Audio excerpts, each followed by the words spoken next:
Hi అండి, అందరికీ నమస్కారం. Welcome to my YouTube channel. ఈ వీడియోలో ఇప్పుడే అందిన బ్రేకింగ్ న్యూస్ అండి. పీఆర్సీ డిఏ బకాయిలపై అయితే ఉద్యోగ సంఘ నేత ప్రెస్ మీట్ అండి. సో వివరాలు వీడియోలో తెలుసుకుందాం. వీడియోని చివరి దాకా చూడడం వల్ల ఇన్ఫర్మేషన్ పూర్తిగా అర్థమవుతుంది. వీడియో నచ్చినట్లయితే ఒక లైక్ చేయండి. ఇంకా సబ్స్క్రైబ్ అవ్వనట్లయితే మన ఛానల్ సబ్స్క్రైబ్ చేసుకోవడం ద్వారా నేను చేసే ప్రతి ఒక్క వీడియో మీ వరకు రీచ్ అవుతుంది.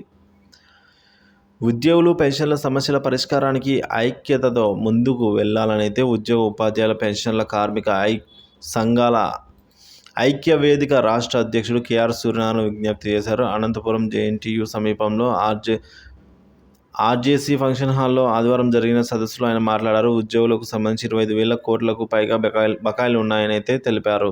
ప్రతి సంవత్సరం కరువు భత్యం, పీఆర్సీ ఇతర బకాయిలు పెరిగిపోతున్నాయి. వీటిపై ఉద్యోగుల్లో అయోమయం నెలకొంది. ఉద్యోగ విరమణ నాటికి కూడా బకాయిలు చెల్లించకపోవడంతో ఆర్థిక ఇబ్బందులు ఎదురవుతున్నాయని అయితే అన్నారు. సిపిఎస్ ఉద్యోగులకు కరువు భత్యం పెండింగ్ బకాయిలు అయితే పెండింగ్లో ఉన్నాయి. వీటిని ప్రభుత్వంలో విలీనం చేసిన అనంతరం ఎదురైన సమస్యలు అపరిష్కృతంగానే ఉన్నాయి. గ్రామ సచివాలయ ఉద్యోగుల నోషనల్ ఇంక్రిమెంట్ ఇవ్వాల్సి ఉంది. కాంట్రాక్టు, అవుట్సోర్సింగ్, కాంటిజెంట్ ఉద్యోగుల సమస్యల పరిష్కారానికి ఐక్యవేదికగా కృషి చేస్తుంది అని సూర్యనారాయణ పేర్కొన్నారు.